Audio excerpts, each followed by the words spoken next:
I'm Timothy Brown. This is Dr. Howard Farran. This is unfiltered, no BS. No, let me expand. No bullshit. We're talking dental service organizations. Howard and I go back. We hung out in the Caribbean a couple years back. We had some fun. We get along. We feel the same about certain things. We disagree on others. Howard, the dentists of Canada have got questions about this whole dental service organization phenomenon, the corporates, we call them here in Canada. By the way, there's about 17,000 dental practices in Canada right now, Howard. About 10% of them, 1,700 of those practices, are corporate controlled, corporate influenced. And by the way, the two big corporate accumulators in Canada, yes, they're owned by American private equity. So everyone wants to know what's the future, what's going on. I have two questions that I ask of these corporates. And let me throw the first one right to you. By the way, thanks for being here, Howard. In your opinion, are dental service organizations improving patient clinical outcomes? Are they improve? Well, first of all, let's, the generic thing, you can't say all Irishmen are sexy just because 99% of them are. There's always that 1% that aren't. But I would say, to overgeneralize the whole DSO, let's talk about that for a minute. I don't like the term DSO because everybody talks about Heartland that has 1,800 locations, or Aspen Dental or Pacific Dental Services that all have 500 to headed toward 1,000 locations. And there's 2,800 DSOs in the United States, and they almost all have between 4 and 9 locations. I mean, like 92% or something have like under 12 locations. Right. And so I can. This is going to be a long answer, but can we do a deep dive on this answer? Yes. The bottom line is that, number one, I don't even know where a DSO, I don't even know where that mindset comes from, because it's obviously someone who's never traveled around the world. I was blessed. I got to lecture. I was invited to over 50 countries, including yours, several times. And, one location in the United States, one location, Chip Castine, his one location where is it in California? It's Johnny Carson called it the armpit of California. Anyway, he's up to like $25 million a year. There's a pediatric dentist doing 30 million in one location. I mean, I know 100 locations that do over $5-6 million. And then when you go to Cambodia, I did podcasts. Go look under my dentistry uncensored. Go do a search for Cambodia, where I'm podcasting this guy on the 15th floor, and it's the tallest building in Cambodia, and it says dental hospital, and they got that new temple they found, Akor Lodge or Akora or something like that. Yeah. It's 4 hours away. I'm down there visiting that with my boys, and we hear a lady telling this guy she's got a horrible toothache, and he's telling her, "Oh yeah, just go 4 hours down this road, and there's a dental hospital. You don't need any appointment, and there's 12 specialties recognized by the American Dental, so that each floor has a different specialty."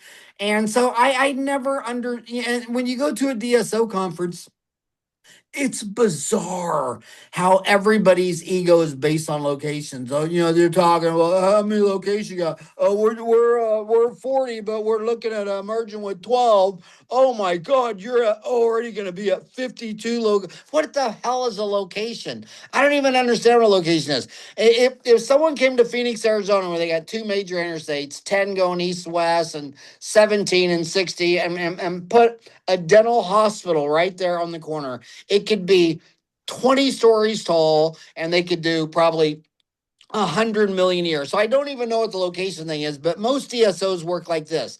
You're in a small market of about 250,000, and you're on the south side, and you think, "Oh man, I had to put one on the north side." And then you start thinking like, "Oh my God, if I put one on the east and west, I could put a billboard on each end of the only highway that goes through our town. And then I could buy radio and TV and things like that." And so they just start scaling. And the reason we start counting them at 4 is because 3 is the graveyard. And the late Greg Stanley, who passed away last year, he used to beat it in my head for 30 years that, a young hyper dentist that's real aggressive thinks, well, I can do 2 locations. So he goes and sets up another location. And then he's so hyper masculine, he thinks, I can do a third location. And he does a third location, and that's where they always die because they don't have systems in place. And when you look at the greatest businesses in the United States, like you take Walmart. Sam Walton worked at, the two big players were J.C. Penney and Montgomery Ward. He went and worked at Montgomery Ward. He worked at his competitors for 20 years before he started his prototype. The McDonald's brothers, Dick McDonald, he spent 20 years on his first 12 locations, and one of them was right here in my backyard in Phoenix. And then Ray Kroc rolled it out. And these DSOs, they don't roll out, they roll up, they go get a big private equity loan, and then they start going buying all these dental offices. Think of McDonald's, and this one has all different practice management software, different menus, different locations, and they just roll them up, and it's just incredibly inefficient. And then here's the other thing they don't realize about DSOs. They'll say, well, I just borrowed $1 million, so I bought $1 million practice. I'm doing $1 million a year. And I'm like, yeah, and you have $1 million in debt. And then he goes and gets a private equity loan of $10 million, and he buys 10 more $1 million. He goes, man, I've gone from 0 to $1 million to $10 million. And I'm like, yeah, and you're 11 million in debt. You're just buying earnings. You're rolling up earnings, and it makes you feel masculine, and hopefully it increases your chance of catching a mate or whatever it is that's driving this, because it's just crazy shit. I mean, it's like, so what a dentist wants to do is when they get out of school, the whole time they were an undergrad in high school, and they're coming in looking at your practice, and they're going, when I grow up, I want to be like you. And then they're an undergrad, and they're like, oh my God, I want to get accepted to dental school. Will you write a letter for my recommendation? You're like, yeah. And then they get out of dental school, and you're like, okay, so you ready to start your own practice? It didn't even take me 4 months. I graduated May 11. I was open September 21st. Are you going to open? And then that's when the whole Dr. Fear comes out. Not now. I need to get some experience. I thought the state gave you a license. I thought the Arizona State Board of Dental Examiners said, "Hey, Tim Brown, you're good to go. Let's go." Well, I need some more experience, and I need to pay down my student loans, and I need to get married, and I need to have a baby. Why don't you just say, instead of saying I'm not now, why don't you just say I'm scared shitless, and open up one office, one operatory of the size of the room you're sitting in? I know hundreds of dentists from America to Singapore that have no employees, one chair, their iPhone is their deal. We learned this in COVID, Tim. I can't believe in COVID how many times I had this conversation with dentists saying, oh, well, we're not allowed to open up our dental office because, it's legal to go into Walmart when there's 1,000 people in there sneezing, and it's legal to go to Costco, and it's legal to go to anybody who's owned by a billionaire who's given money to the government, but we're so small we have to close down because we're just peons. And then they say, yeah, man, I snuck into my office with my assistant because my good patient Timothy Brown had a toothache, and I did a root canal buildup and crown on my CAD cam for 2,500. I said, I can't do insurance. I'm not going to turn on my computer. Just, yeah, to give me a debit card or cash. And he says, I was in there for 2.5 hours, and I got $2,500 in cash.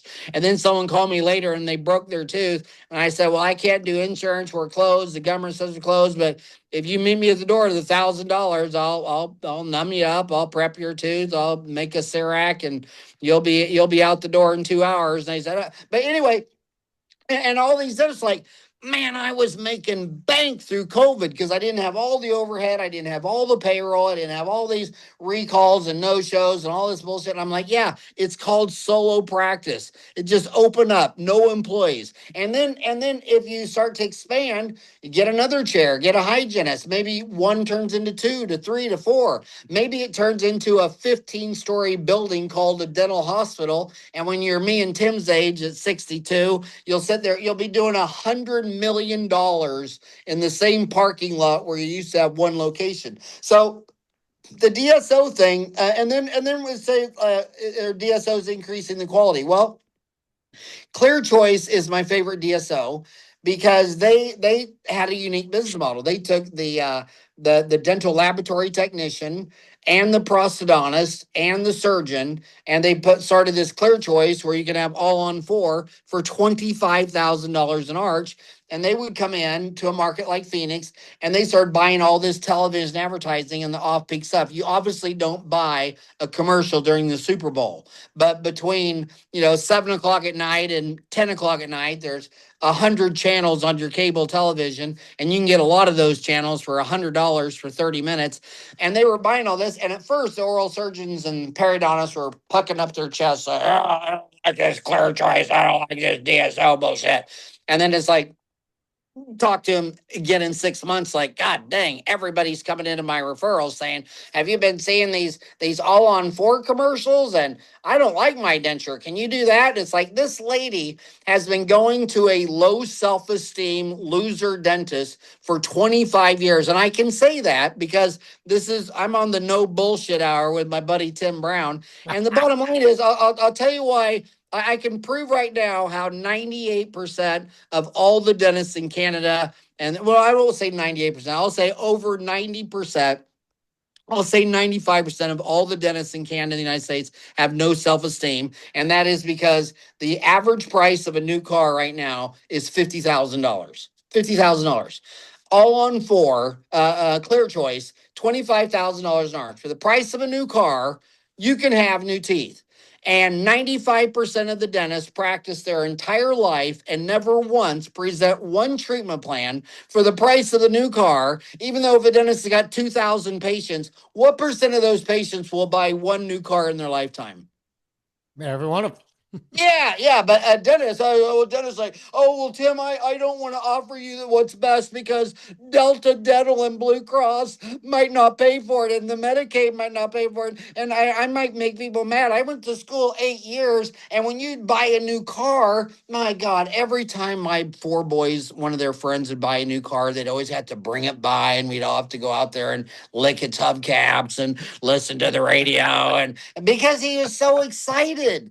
And you never even offer that level of excitement to some little old lady who's worried that she's going to sneeze and her denture falls out. She can't eat during Thanksgiving. She's cutting everything up in small pieces. And it takes someone at Clear Choice to say, hey, man, for 50 grand, you can drive out of here with a new car. You could have a movie star smile. They'll look movie star perfect. I mean, all in a day. And they're just like all excited and they get it done. And I have met people in Phoenix who went to Clear Choice and it changed their life. And your dentist buddy and my dentist buddy is never going to even recommend this treatment because they don't even believe in themselves to start up their own office. They work for a DSO that's not even owned by a dental office. I mean, can you imagine how low dental self-esteem has to be where we sit in Canada and we allow companies to own dental offices that aren't even a dentist? I mean, what happened to Boeing when Boeing said, we're no longer going to have the management in Seattle where we actually make the freaking airplanes. We're going to move the headquarters. We're going to leave the airplane plant there. I mean, who gives a shit about that shit? We're going to move the headquarters to Washington, D.C. because we're going to get an MBA and it's all about money, money, money, money. And the CEO of Boeing used to be an aeronautical engineer on the level like Gordon Christian or Carl Misch or some legend in the aeronautics. I mean, I remember growing up in Wichita that had a Boeing plant out there, and I remember this guy telling me at Sonic, he says, "Oh yeah, our boss man, there's nobody smarter than that guy in aeronautical engineering." Well, then they replaced him with an MBA, and within 3 years, their planes are falling out of the sky because all it is about money, money, money, money. I mean, I can't believe. And then look at the insurance companies. When I opened up my office in '87 in Arizona, Delta Dental of Arizona was the big prestigious dental insurance company, and their board was the who's who of the best damn dentists in Phoenix, Arizona. I mean, these guys, there's not one guy on that board that you wouldn't let operate on your mom. And then they decided, well, we need to get someone in here to represent the patients. Like, what? I mean, when you get on an airplane, do you want a pilot that represents the passengers? I mean, should we throw that pilot out of the plane and put a passenger up there because he really knows what turbulence feels? I mean, it's just insane. And they start getting all these lay people that that don't know shit about dentistry, and then the only dentist that they can get to play that game, they're not like the legends like they used to be. They used to be all legends. It's more, well, yeah, for the salary, I'll rubber stamp whatever the hell you need. Yeah, just give me a paycheck. Kind of like corporate boards in America. If you look at the corporate boards, they're all cousins and nephews, and they're all people that are going to rubber stamp whatever you want. There's going to be no pushback. There's going to be no iron on iron sharpening the sword. So, Heartland Dental, I can't tell you how many people I love Rick Workman. I do because you would love him if you and me and him went to a car show. He's a car show freak. You would love the guy. He's a good guy, married guy, family guy. He's just a great guy. And Dennis will hate him this whole life, and then they'll build up because he has 1,800 locations. So then they'll build up an office. You can sell any office for $1 million or 750,000, but you start getting an office that's worth $2, $3, $4, $5 million. You have a liquidity problem. You're not going to sell that to some kid walking out of dental school. Rick Workman flies down there in his own jet and writes you a check. So he's great for liquidity. He's great for disease. I cannot tell you how many dentists I know. I know one in Phoenix, Arizona. Kid got cancer, want to get close to the doctors, needed to move to Seattle, sold the practice, kid's dying, doesn't want to start, just wants a damn job. You know what I mean? And Heartland and DSOs are perfect liquidity for jobs. When I got out of school, 1/4 of the dentists had a dentist in the family, had a job lined up, mom, dad, uncle, cousin, something. And the rest of us, we had to, you're a hose. You had to go to the Army, Navy, Air Force, Indian Public Health, something like that, or go get the general dentist. They don't hire associates. I mean, how many applications are out there right now that says, hey, I'm looking for a young kid comes out of dental school that I can mentor for 3 or 4 years to take over my practice. And when you're ready, we don't need Bank of America. Hell, we'll do owner carry because I can't get any guaranteed in the market. I can't even get 5% on a U.S. bond, but I'll sell you this practice for 700,000 at 10% interest over, say over 10 years. Now the owner is carrying the paper. So when you call him back and say, yeah, I got a patient here and she's all mad and she's all upset. He's like, yeah, I know Edith. I've known her for 40 years. Let me come over and see Edith. Yeah. Right now, I've seen practices. I saw a practice in Glendale for over $1 million. It was like 40% implant surgery. They got Bank of America to finance this thing. The kid didn't even do implant surgery. So he buys $1 million practice. The sales the next year drops to like 600. He thinks he's screwing up. And I'm thinking, no, somebody screwed you.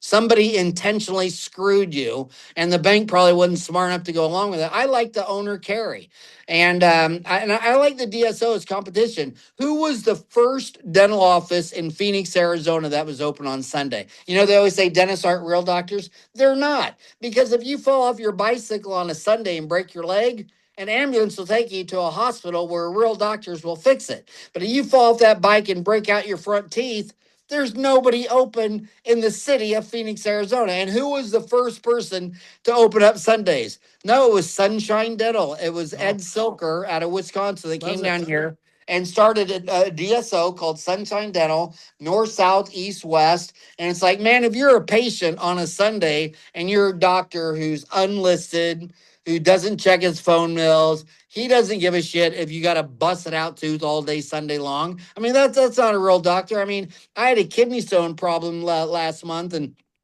had to go to the emergency room, and I thought I'd hurt my lower back on a squat. So I was nursing it and just thinking, okay, I'm not gonna lift weights, I'm not gonna squat, I'm gonna go to the chiropractor, I'm gonna take I was nursing it for about 2 weeks. Turned out it was a kidney stone, and it turned into sepsis because a doctor who treats himself as a fool for a patient. I diagnosed a herniated disc, and it was a damn kidney stone. But those doctors were there. I was in ICU for 5 days, man. They're in there around the clock.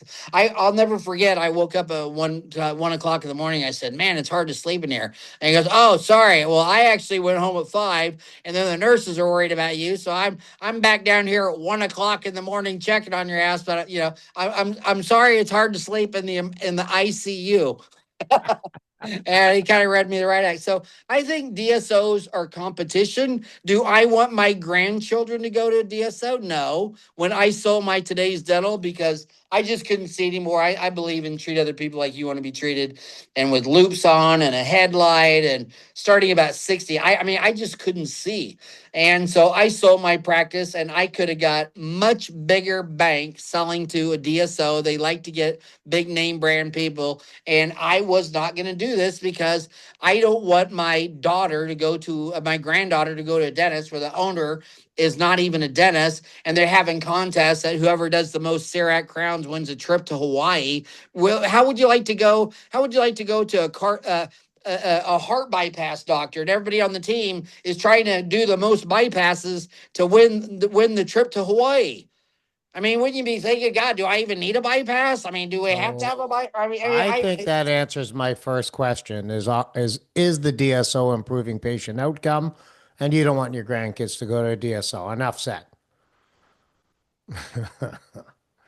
I want him to go to an owner operated dentist I that agree. calls their own shot. You and I are both pro hands on wet finger dentists, owning, operating in practice. Not every day, but most days.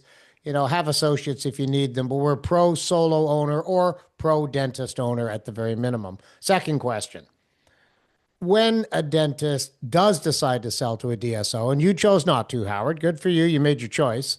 And you might have left a little money on the table, but your integrity stayed intact. That's got to be worth something, man. When a dentist does sell to a DSO, is the life of the dental office environment, is the culture for the staff and the dentist same, better, worse? What do you think? Well, I would say it's just like fast food. That's where I cut my teeth in Sonic Drive-In, and you go to the legends. You go to McDonald's and you go to Chick-fil-A. And by the way, that Chick-fil-A, I can't believe that the movie The Founder, which is one of the. Did you ever see the movie The Love Founder? the film. Oh yeah, and it left out one of the biggest parts of how I remember Ray Kroc. And one of the things, I mean, I got to go see Ray Kroc lecture in Dallas with my dad. Mm. And those hamburger conventions are just like the dental conventions. They all look the same. They just talk about hamburgers instead of root canals. But the bottom line is, you know what they would do? They called them slaves. They only looked for married men with stay home wives with children that went to church every Sunday because they knew that guy was desperate and they were going to trap him in one location. And they both said, if you put this guy in there and he's got to feed his mouth, the cow's mouth, a couple calves, they're tithing money to the church on Sunday, they're into the community.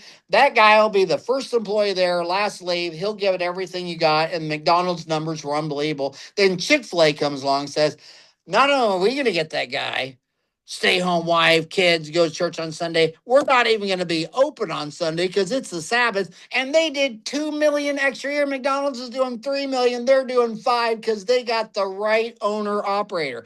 Then you go to something like Burger King, you could buy 11 franchises a day. You go to Subway. I mean, every time you go to Burger King and order French fries, I mean, halfway through it, you find half a tater tot, a quarter of an onion ring. I mean, the hamburger's stale. The bathroom looks like a camel just used it. I mean, so there's DSOs where the office manager is running 4 offices. Well, you know that can't happen, and when you got an office manager. So here's what I tell the dentist. Number one, you don't need to work at a DSO. You need to go find 250 square foot a used dental chair and open your damn business and grow for there. You only, I mean, come on. You go to what's the most money you ever spent on just yourself at McDonald's? What's the most money ever in your whole life? $25. Yeah. What can you buy at a dental office for 25 bucks? You can't even get Nothing. a PA for 50, Can't even an get an exam x-ray. for 100. And you open up that office, you say, well, I don't have any patients. Well, baby doll, you only need one. And then here comes Charlie Brown. And he hasn't been in the dentist in 3 years. And you sit there and do the new patient exam. He needs a cleaning. He needs deep cleaning. He's probably got 6 cavities, needs an extract. I mean, you just don't need any money. And this is what I blew my mind. You know where I learned all this? Well, not only from doing podcasts, I podcast interviewed this girl named Gigi in San Francisco, no employees. And I thought she was a unicorn. Then I went and lectured in Singapore. That's like the normal business model. In Singapore, they're just like, well, yeah, I'm a dentist. Yeah, I'm my own receptionist. Now, my daughter, when she gets out of school at 3, she'll come over here and answer phones and help clean up some instruments. And sometimes my wife will stop by her if I got a big case, and I'll say, honey, can you stop by from 11 to 12, the suction for this one? But basically they just work by themselves. So they'll sit there and do like $200,000 a year and take home 150 and work 3.5 days a week because their iPhone is their office phone, and they just bunch the patients in there and go knock them out. And I mean, I cannot tell you how many dentists I know that made more money than the average dentist in the United States, and they probably did 1/4 of the revenue. And America and Canada is on this big assembly line production, which started in the 60s. Remember that the first practice manager group was called throughout the 70s. The first one, the big one, was Quest. Oh And yeah, I Quest remember was the Quest. and they were the one going around every office, and every office was the same. They had one dental office, one dentist had a chair, and one hygienist had a chair, and they all had 2 chairs.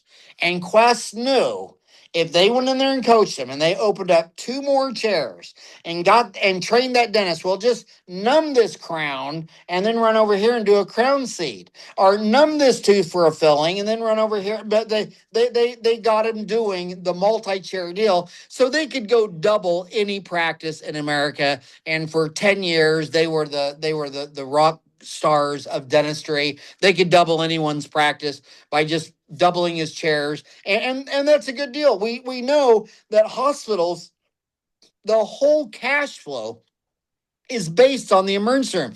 I got my MBA degree at ASU, and 2 kids were in there that were sent from one hospital.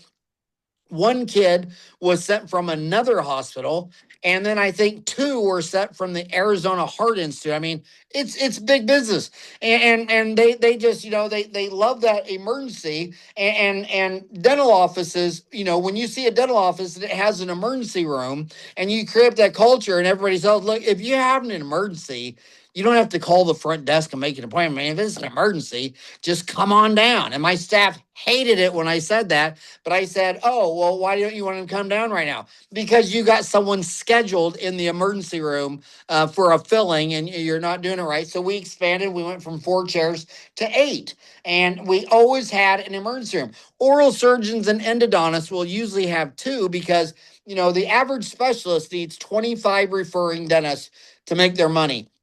And of those 25 referring dentists, about 7 or 8 or 9 are going to give you everything, and that's all the lucrative. And then about 15 are going to give you all their bullshit and stuff Yeah.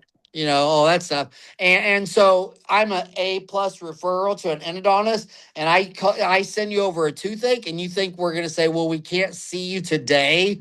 We'll see you tomorrow. And then there's a chance that you'll call another endodontist, and I'll lose an A referral. Oral surgeons and endodontists, their staff knows these are A referrals. And if they call up and say, can you deliver us a foot-long chili cheese dog with tater tots and cherry limeade, don't ask, just jump in your damn car and do it. Because we're driving around at Christmas and Valentine's handing out cookies and candies and cakes. So the emergency room is just everything, and it's everything in a hospital. And it determines the flows. When you go into Fry's, it has 3 circles on the monitor. It says how many lanes are open. Let's say it says 3 lanes open. How many people are going through the lanes? It'll say 5. But then over here it says 30 minutes. What do you expect? Because it's measuring the people coming in the front door, and it knows in 30 minutes how many of them are going to be checking out, and they manage their whole flow. And the whole thing on a dental office is the incoming phone line. And when you go into any business in Canada and you see a business, the one who makes the most money is always the owner. Except now these kids say, they come out of school and say, so you're ready to be an owner and make some money and pay back those student loans? Not now. I need to get some more experience, and I need to get married, and I need a baby, and I need, it's all this, it's just fear dressed in bullshit, coming out in stupid dribble. Your license, the government says you're ready to go. Your school says you're ready to go. You know who the only person on earth who says you're not ready to go? You're dumbass. Okay, you're ready to go. Now go. Oh, and you decided to work for the someone else because the owner makes the most money in every business since the beginning of time, and you don't want to be that guy. Okay, and you got an A in calculus, physics, geometry, and trig, and you missed that one out. And now, in fact, now you're working for a non-dentist, and I mean, they just start doing all this low self-esteem stuff. They're not ready to go. They're not ready to open their office, and all they open up that one chair, they get one toothache, and they say, well, and that's another thing dentists do. They look at the x-ray until they can convince themselves why they shouldn't do the root canal. Well, it's got a curve, and the lesion's a J spot, so I think that's a fractured tooth, and that's all bullshit. And it just comes out to path of least resistance. It doesn't follow a crack every time. And they just take up all these reasons, and they'll say, well, the endodontist is better. I'll say, well, how many root canals did that endodontist do in utero? I mean, I want to talk to his mom. Did she hand him tools? I mean, how did he get those instruments in utero? Who was the patient? Was it an identical twin? Where was the tooth? I mean, everybody has to do the first root canal. And you know what? An endodontist don't refer to no one. An oral surgeon gets out every Wednesday. I didn't refer shit unless I was just truly, absolutely stuck. And then I would drive them to the specialist myself. And then he would finish it from there.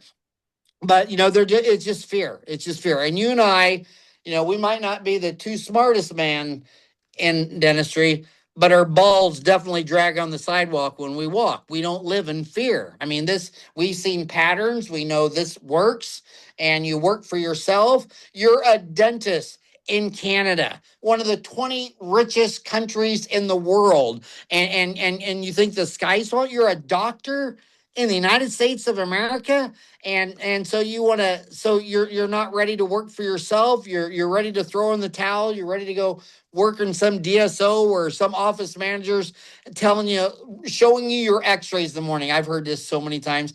They go your hygienist is seeing 8 patients today, and we have our charts and x-rays, and we have counted, you have 46 crown opportunities today. It's like, I'm sorry, I got a doctorate in dentistry. What the fuck is a crown opportunity? Oh, we'll see these large fillings, and there's cracks, and there's this and that. So I mean, when you're A working for crown someone where opportunity.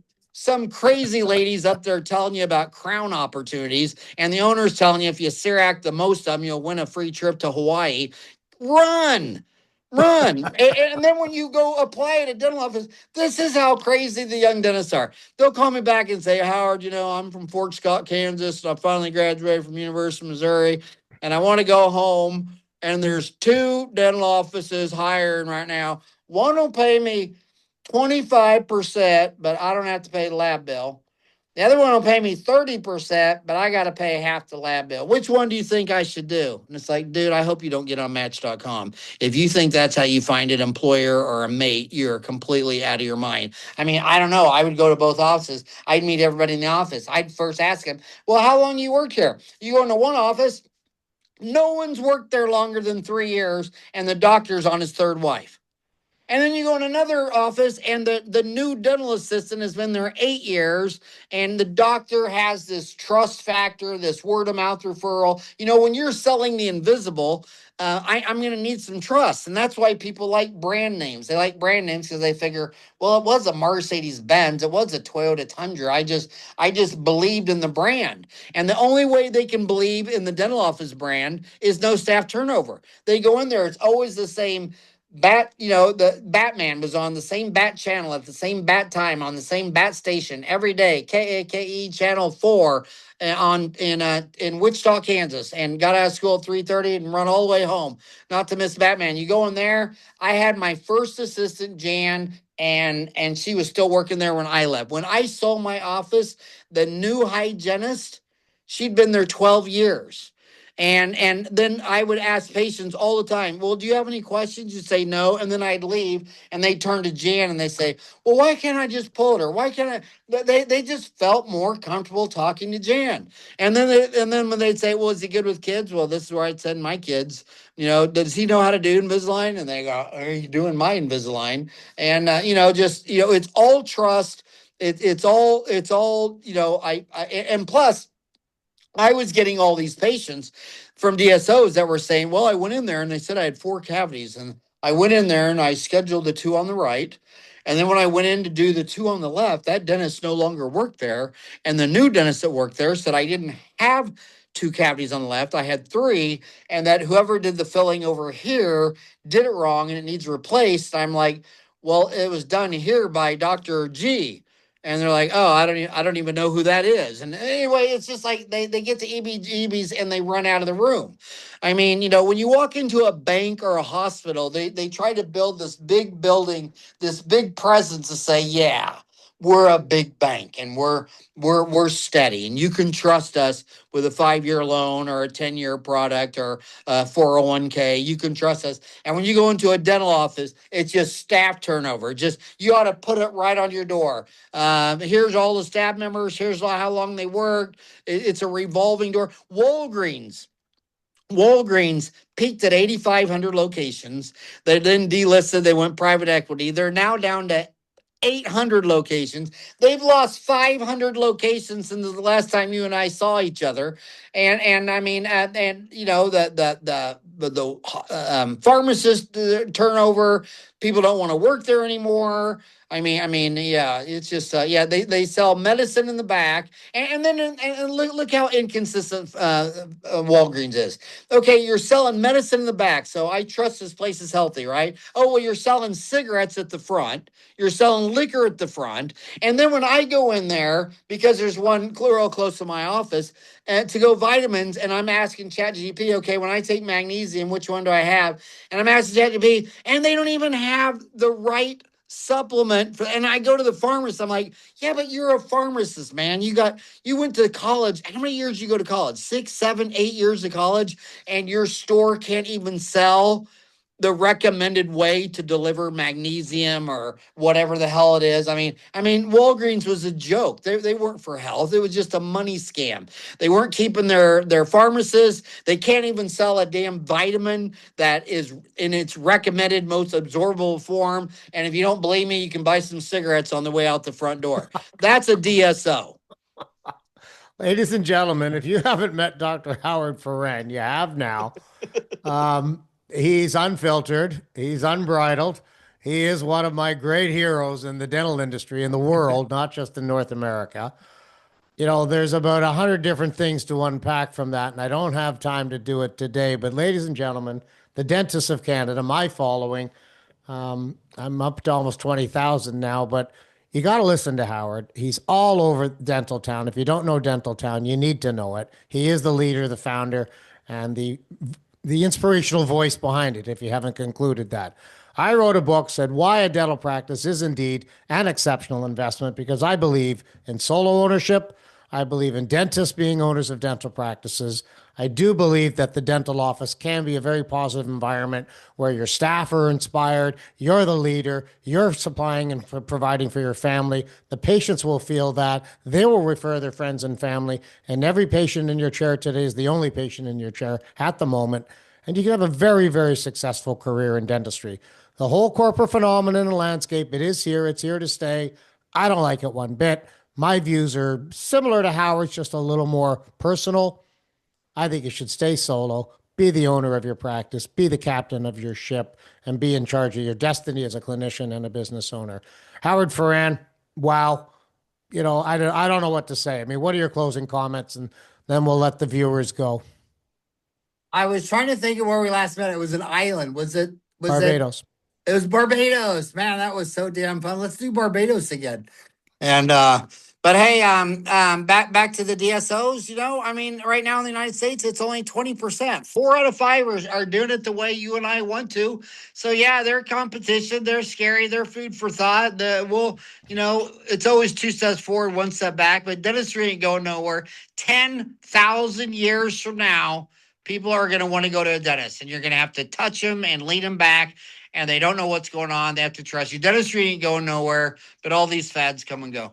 Thanks, Howard. I'm Timothy Brown, CEO of Roy Corp, Canadian dental practice appraiser and broker, with the very well spoken Dr. Howard Farran of Dental Town. Thanks, Howard. Love you, bro. Thanks, man. Love you too, buddy. There we go.